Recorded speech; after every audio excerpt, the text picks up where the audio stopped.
माँ बस जल्दी से घर आ जा बेटा। मैं आ जाऊंगा माँ, मगर आप बिल्कुल फिक्र मत कीजिए, मैं बहुत जल्दी ही आ जाऊंगा माँ। क्या बात है बेटा, तो कुछ परेशान सा लग रहा है। कोई नहीं परदेश में मेरा, किसको हाल सुनाऊं माँ। दूर हूँ मैं, मजबूर हूँ मैं तेरा। अब आवे नहीं चैन रैन, सारी सारी नैन याद तोहरे सत्ता बेला। तो हो चंदा जैसा रूप, जस बदल के धूप, मोरा मन बहकावेला। ई लॉकडाउन में घर बैठल बैठल मान में उल्टा पुल्टा खियाल आ रहा भैया कि रामायण के सब एपिसोड देख ले लिया, बाकी 14 बरस के वनवास में राम लक्ष्मण के डढ़िया मोचवा कोहे नहीं ली गे मैया।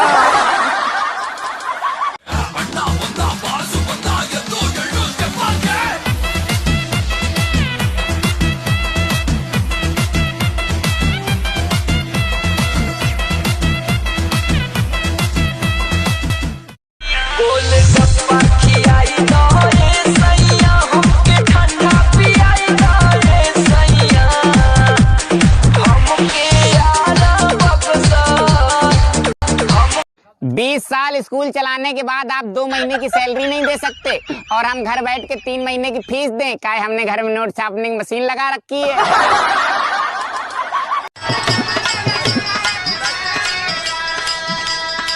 वो चुम्मा चुम्मा दे दे चुम्मा रे गुजागरी, या की तन की लाज तू तन ला